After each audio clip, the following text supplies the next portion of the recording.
Olá, sejam muito bem-vindos ao Narrativas Antagonista. Eu sou Madeleine Lasco, sou a sua companhia aqui no YouTube do Antagonista de segunda a sexta-feira. E não perca também a minha coluna no site do Antagonista de segunda a sexta, sem paywall.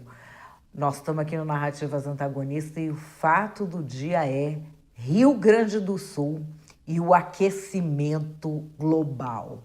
Calma, antes de cair aqui nos comentários, que aqui a gente ouve mais do que fala. Até eu ouço um monte de gente antes de chegar até aqui.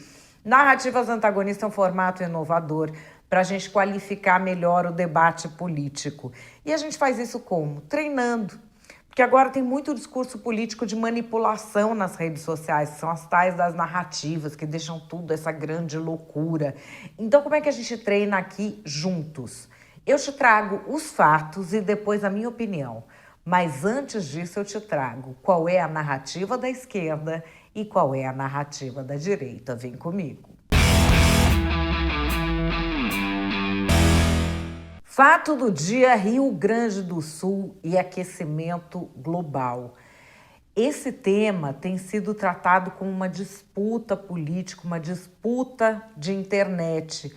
Mas entender disso é fundamental para todos nós. Então vamos começar com o seguinte: Porto Alegre é uma das cidades afetadas, tá? Vou trazer para vocês o que está acontecendo no Rio Grande do Sul, a dimensão, que é algo nunca antes visto no estado. Vamos ver um sobrevoo da cidade de Porto Alegre.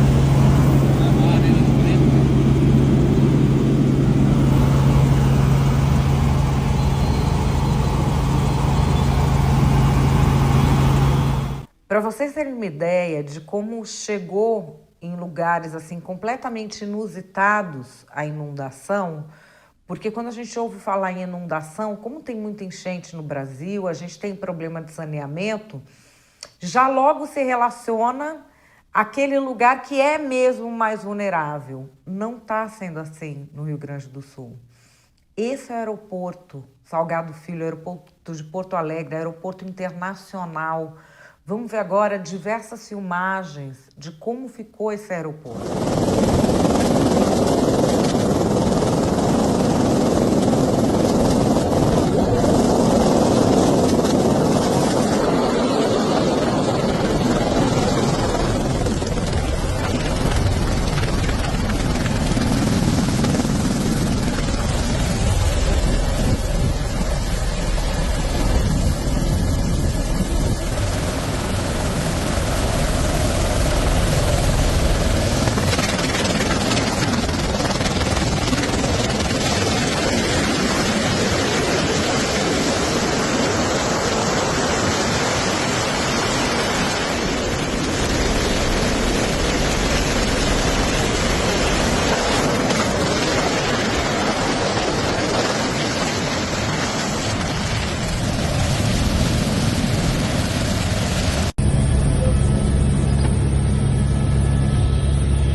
A situação aqui, ó.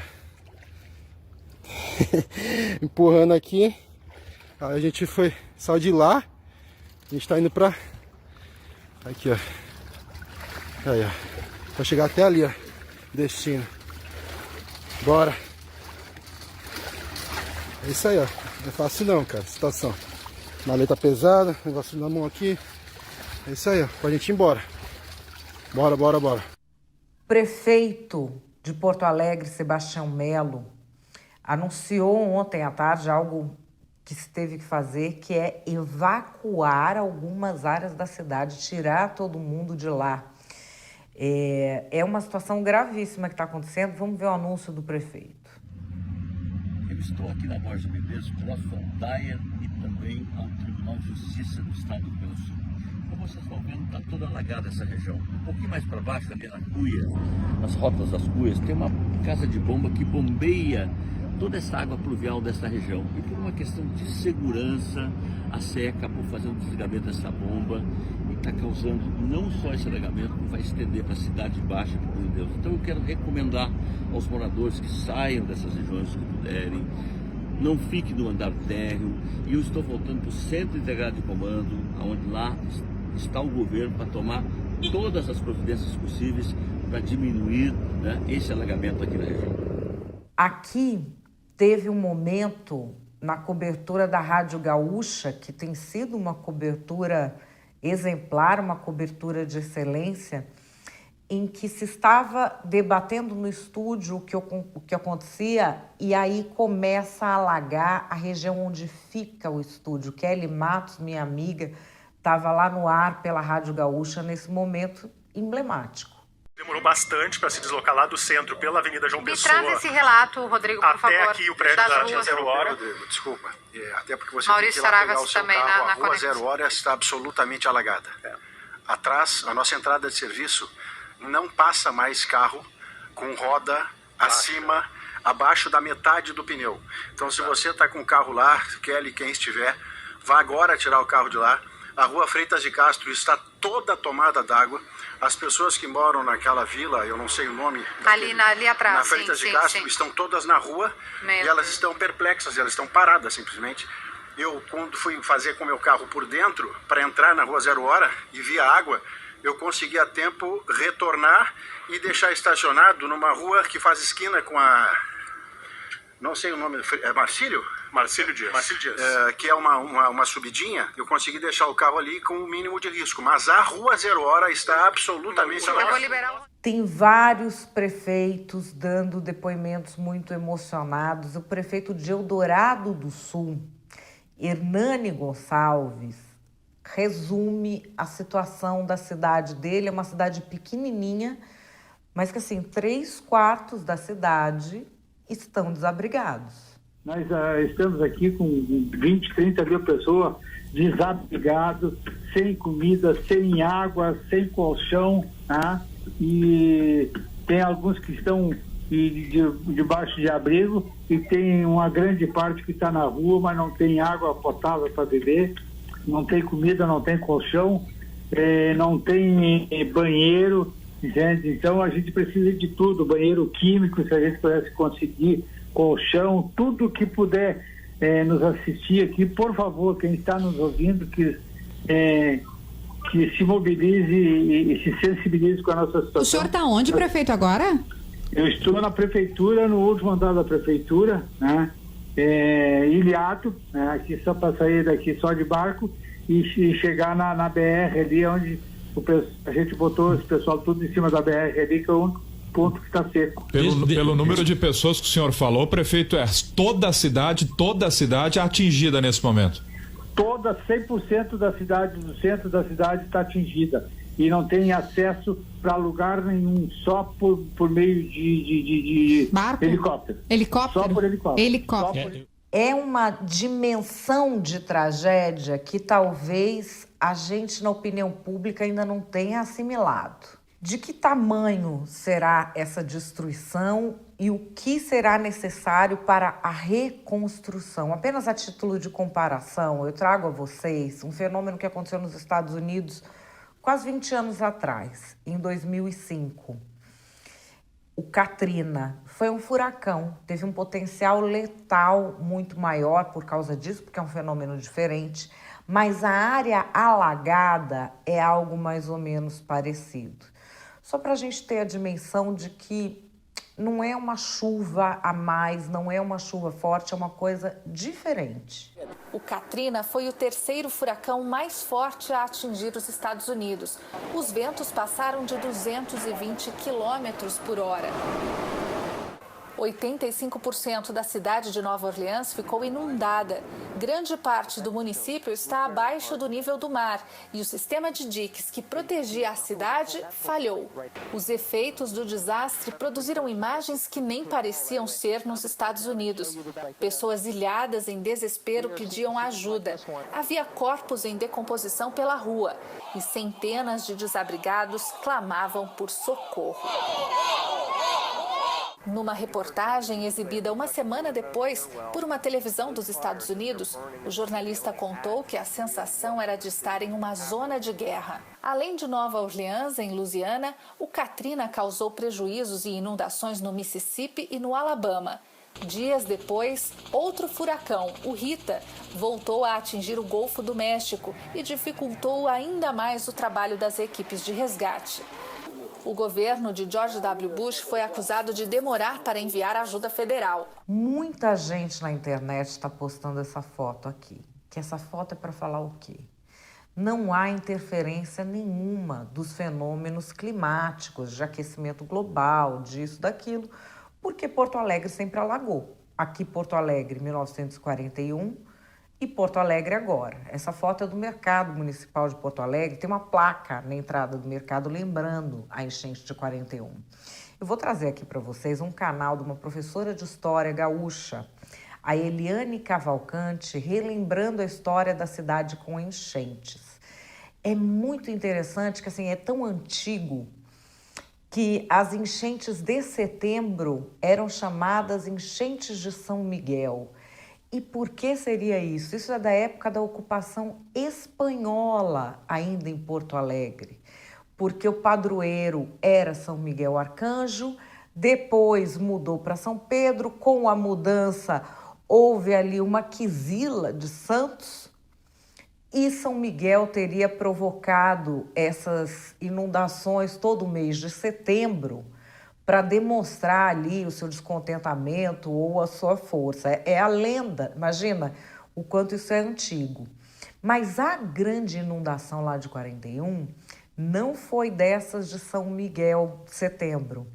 Ela foi ali, finalzinho de abril, começo de maio, mesma época de agora. Mas apesar das enchentes de São Miguel acontecerem no mês de setembro, não foi no mês de setembro que Porto Alegre sofreu a maior enchente da história da cidade.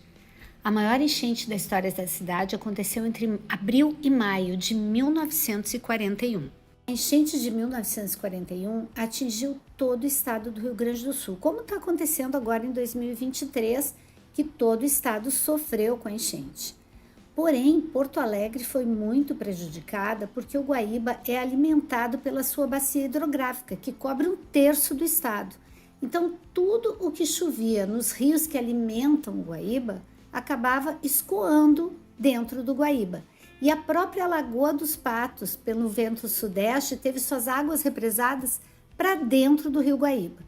O que aconteceu é que o rio acabou elevando-se a 4,76 metros acima do seu nível normal, quando o máximo que acontece numa chuva é ele elevar 1 metro, né? Não mais do que isso. A enchente atingiu principalmente as áreas do centro histórico, a usina do gasômetro, que produzia luz para boa parte da cidade, então a cidade ficou às escuras durante um tempo. Existia uma estrada de ferro que ia do centro histórico para a zona sul. Essa estrada de ferro acabou desativada e foi desativada para sempre, depois da enchente de 1941. Naquela época, Porto Alegre tinha cerca de 200 mil habitantes, ficaram 70 mil desabrigados. Depois que a água baixou, veio o quê? A doença, porque as pessoas ficaram expostas àquela água. E depois veio também o efeito psicológico, tanto que tem até uma expressão típica que a avó e a avó usam sobre enchente, que é horrorosa, daquelas coisas super antigas, que mostra o que foi esse impacto psicológico. Aqui é um material do governo do estado do Rio Grande do Sul, mostrando que é a maior catástrofe climática da história do estado. E aqui tem uma comparação de municípios atingidos, gente. Lembra as cheias de setembro do ano passado, que a gente já falou, nossa, foram uma tragédia. Compara com agora. um mapa como o outro.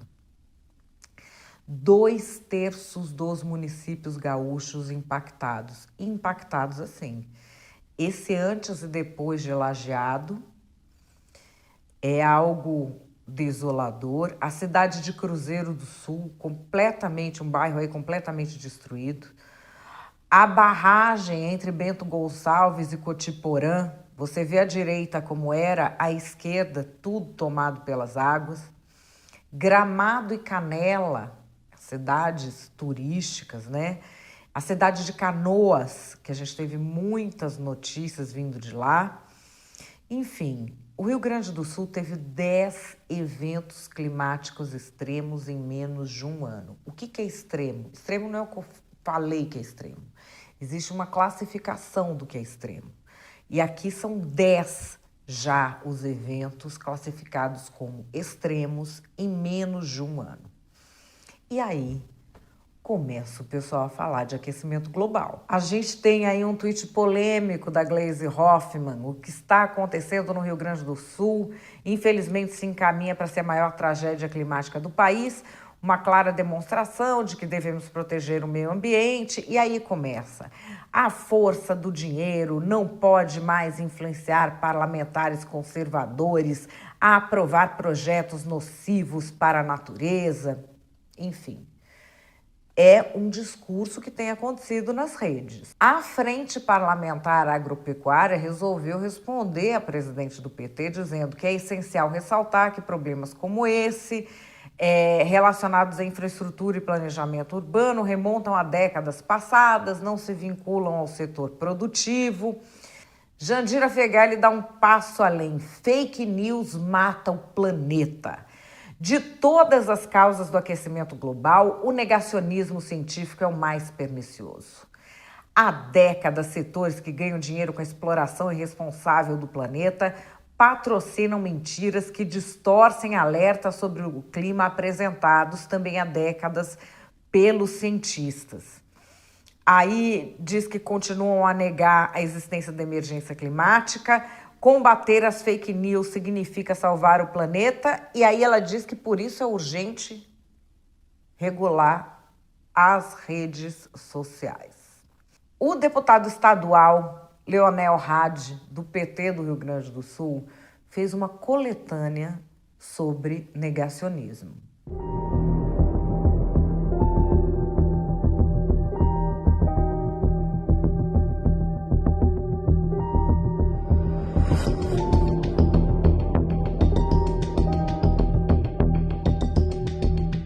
Hoje a economia quase está dando certo apenas quase na questão do agronegócio.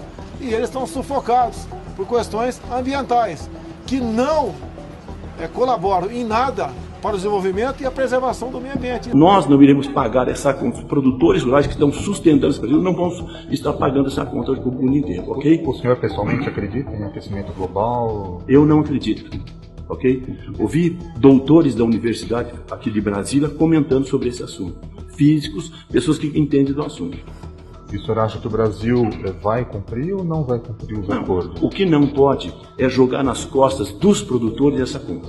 Eu quero que as ONGs, aqueles que defendem essa, botem a mão no bolso, não eu que sou produtor, e os milhares de produtores, eles têm que pagar essa conta para o mundo inteiro, ok? Que aqueles que defendem, ponham a mão no bolso e paguem a conta, não o produtor rural brasileiro. A que ONGs o senhor se refere? Greenpeace, WWF e tantas outras que estão por aí fazendo a sua pressão, como pressionaram a nós dentro da Câmara dos Deputados. Quais os interesses que estão por trás? Os interesses, outros interesses. Interesses da Europa, interesses dos Estados Unidos, qualquer país, menos o interesse brasileiro. E estou esperando que o Donald Trump faça essa parte lá, porque ele também é contrário, ok? O Brasil não deve nada para ninguém. Mas, lamentavelmente, queremos nos apresentar muitas vezes como se a pedir desculpas para o resto do mundo, como se nós fôssemos os responsáveis pelo aquecimento global. O Brasil não é, não foi, nem nunca será. Nós, brasileiros, temos que ter clareza do seguinte: não vamos sozinhos salvar o mundo. Não podemos ficar preservando as nossas florestas aqui para sequestrar carbono, enquanto a China, os Estados Unidos e a Europa aumenta o consumo de carbono. Esse valor financeiro, até hoje, é conversa fiada. Olha para as florestas tropicais aqui nos países sul-americanos. Pergunta se alguém recebeu alguma coisa. Não podemos agir como um país tupiniquim, receber essas imposições.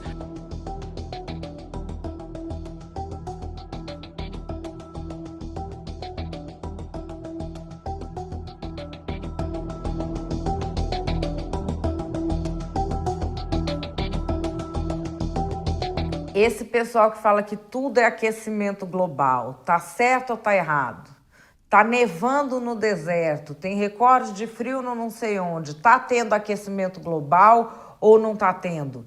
Esse fenômeno não é cíclico? O mundo não é cíclico?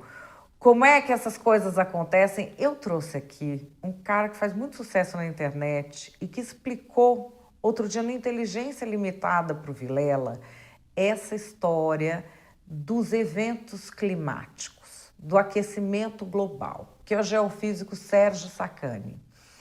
Será que você, durante 3, 4 anos, ter esse embate sobre aquecimento global teria algum impacto no que ocorre hoje aqui no Brasil? É bem interessante a resposta, porque a coisa não é tão simples. A tendência é que a gente tenha mais eventos assim grandiosos ou não? Por causa do aquecimento global, não tem nada a ver? Tem. Por causa de mudança climática, os eventos eles ficam mais frequentes e mais extremos. Então você começa a ter mais furacão e furacões mais fortes, entendeu? O furacão o pessoal mede em categoria, né? Categoria 1, 2, 3, até 5, se não me engano. Então você começa a ter só... Antes você tinha muito categoria 3, hoje você não tem mais, só tem categoria 4 e 5. E antes você tinha tipo 2, 3 por ano, hoje você começa a ter 5 por ano. Então tudo isso é por conta de vamos dizer assim, é um desequilíbrio que acontece. Você desequilibra. O sistema climático, cara, ele é muito complexo e ele é muito ultra sensível, cara. Ultra sensível. É aquele papinho lá da borboleta mesmo? Aquele papinho da borboleta é verdade, entendeu? Ele é um sistema caótico que a gente chama. A borboleta bate a asa e altera o clima na China. Exatamente. Tá tudo conectado. Tá tudo conectado. E o que acontece? Como é um sistema caótico, ele vai propagando pequenas modificaçõezinhas, só que elas não param, elas vão propagando e elas vão se acumulando. Tá. Então, a borboleta, vamos pegar o exemplo da borboleta, que a borboleta é meio que um exagero, claro, né? Mas é isso aí. O mais exagerado possível. A borboleta bateu asa aqui não vai mudar nada, mas você começa a andar para lá, esse efeito vai se somando. Então, depois de tanto, o efeito começa a ficar maior. E o sistema climático é desse jeito, cara. Então, você alterou o regime de chuva num lugar, ficou mais quente, verões mais intensos. O Brasil acabou de passar numa crise hídrica, né, cara? Por que é a crise hídrica? E aí, quem que tá certo? Quem fala que o aquecimento global não existe ou quem fala que tudo é aquecimento global? Você já sabe, né? Nenhum dos dois. Quando forma timinho, não sou nem eu que estou falando. Sérgio Sacani vai explicar por que quem exagera de um lado, dizendo, por exemplo, você não mandou a emenda para evitar desastre climático ano passado, esse ano teve. Essa pessoa está errada. E a pessoa que fala assim, não, a ação humana não tem nada a ver porque é cíclico, também está errada. É muito interessante a explicação. O cuidado que tem que ter, assim, não caiam em... Tem uma galera que faz muito alarmismo, eu concordo, tá?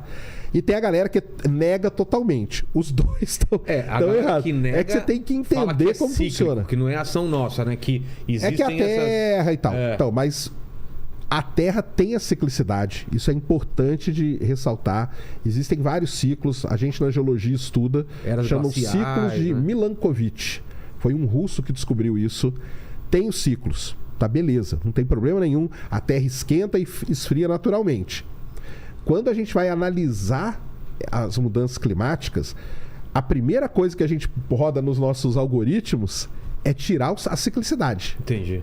Porque a ciclicidade eu sei que tem. Já sabem, Então tiro ela e vou analisar os efeitos que está causando. Se ficar uma reta, beleza, não mudou nada. O problema é que não está uma reta, está uma tendência de subida violenta, entendeu? E, então é isso que está acontecendo. A gente falou do pessoal que não acredita. E esse pessoal que é alarmista fala o quê? Então, o pessoal que é alarmista fala assim, aí tá vendo, ó, tá chovendo muito nessa época aqui, é por causa de... Não é assim, cara. Não é só um fator. É, porque não é só um fator, e também é isso que eu falei, não é hoje que vai acontecer. É daqui 3 anos, 2 anos. E aí, por isso que tem que pegar o cara que é climatologista, porque aí ele estuda o sistema como um todo, e aí ele vai te falar, ó, esse efeito aqui, nós vamos sentir tal, tal, tal. Então, aí que é importante pra gente se preparar. E aí? O que você acha disso tudo, hein? Calma, que antes de você achar, antes de eu achar qualquer coisa, nós vamos para as narrativas. Parece que não importa o tamanho da tragédia, a coisa da extrema-direita é o negacionismo. A extrema-direita é sinônimo de negacionismo científico. Eles estão dizendo o que agora? Que o que está acontecendo no Rio Grande do Sul não é fruto do aquecimento global. Eles estão dizendo o quê? Que o negacionismo do Bolsonaro nos últimos 4 anos não é o que resultou no que a gente está tendo agora de desastre climático, de tragédia climática. O negacionismo está no DNA da extrema-direita. E serve para quê? Serve para alimentar a ganância das elites, que não estão nem aí para a destruição do planeta. Se tiver que destruir tudo para encher o bolso de dinheiro, a bancada ruralista vai fazer, vai passar por cima de qualquer um. E é impressionante que mesmo depois da desgraça, o sul bolsonarista está de braço dado com essa gente. A esquerdalha não respeita nem a dor das pessoas numa tragédia que ainda não acabou, ainda está acontecendo no Rio Grande do Sul. Eles já querem a todo custo empurrar essa agenda globalista do aquecimento global e vem falar que todo mundo é negacionista. Eles inventam as coisas, mete essas Greta aí no meio. Isso é um papo da elite globalista, da nova ordem mundial. Para quê? Para desestimular a produção de riqueza e manter sempre os mesmos mandando, sempre os mesmos no poder. É esse Jorge Soros, é esse Fórum Econômico Internacional. Eles inventam isso e pagam gente para botar isso na mídia o tempo todo. Mas é claro que eles não vão enganar a gente, porque a gente defende a ciência. O mundo é cíclico. Porto Alegre inundou em 41, está inundando agora, não tem aquecimento global. Tem, é o ciclo normal da natureza. E qual é a minha opinião? A minha opinião é que essa questão de mudança climática, aquecimento global, é central para o mundo que nós estamos construindo para os jovens, mas não no sentido que você está pensando. Não isso que vai acabar o futuro deles, nada disso. Lembra quando a gente era muito jovenzinho? Estou falando isso porque a média de idade aqui do canal é lá para os 25 para cima. A gente tinha uma ideia de que o futuro ia ser brilhante quando a gente era criança. A minha geração imaginava o futuro como a realização de tudo. O que era possível, o que era melhor. A gente sonhava com Jetsons.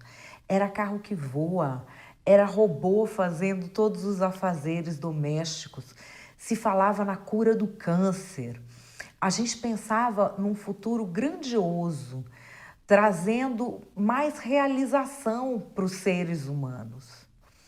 Hoje, quando a gente fala de futuro para os jovens, eu penso exatamente no comportamento que os adultos têm com o assunto mudança climática. A gente vai ter uma parte dos adultos dizendo que, olha, o mundo acabou, vai ser um horror, não tem como viver, não sei nem porque precisa de futuras gerações. Tem gente que já não está tendo filho porque eu não quero deixar filho para o mundo. Que isso aí, olha, já foi pro vinagre, já foi não sei o quê. Imagina você ser jovem e tá inserido nesse barulho. Tá inserido nesse barulho. E do outro lado, adultos que falam justamente o oposto, quer dizer, tudo que é o oposto acaba sendo meio igual, né? Que os opostos se atraem. Adultos que falam também que estamos numa grande teoria da conspiração, tudo que você vê é mentira, não tem como saber o que é verdade. Como é que você sabe que é tudo teoria da conspiração? Nós, grupo aqui, parça mil, só gente que sabe, estão tentando te enganar. Tudo passa na mídia mentira. Seu professor falou na escola, tudo mentira, tudo uma grande sabotagem, que estão tentando te engrupir. Qual é a cabeça que esse jovem vai ter para pensar no futuro? E, sobretudo, quando adultos estão se comportando assim, como é que jovens vão querer construir um futuro? Porque construir um futuro depende de ter contato com a realidade. A gente precisa dessa pedra de toque com a realidade. E, geralmente, quem tira o adolescente, o jovem do mundo da fantasia e leva para o mundo dos boletos é o adulto.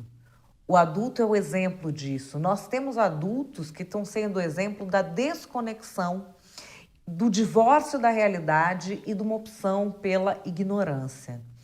Com relação à mudança climática e aquecimento global, a gente tem 2 tipos de ignorante.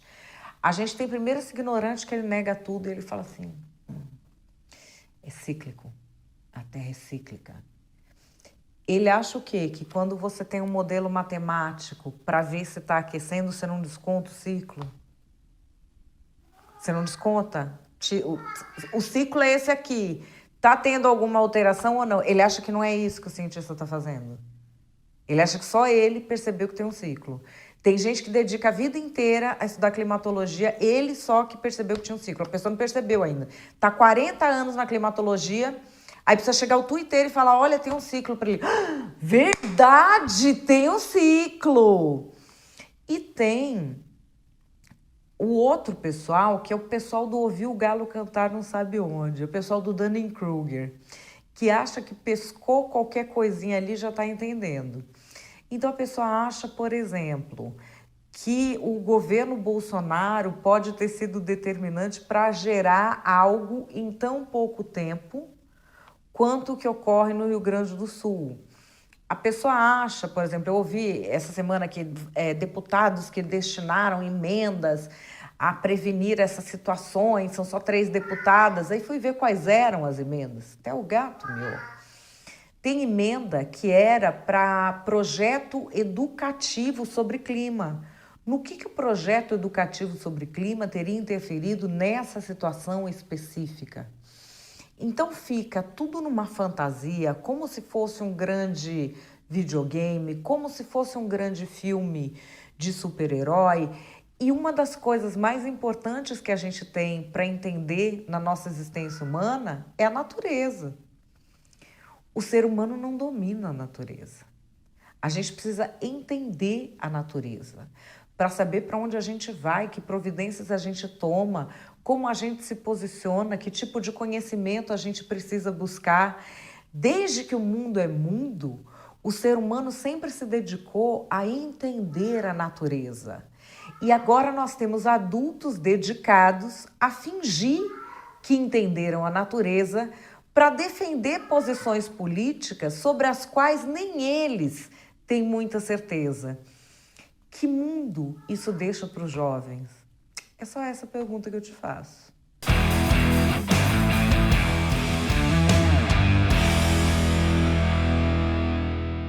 Bom, pessoal, o Narrativas Antagonista vai ficando por aqui. Espero que você tenha gostado, que pense nessas questões complexas que a gente precisa entender, que compartilhe, obviamente, esse vídeo com alguém.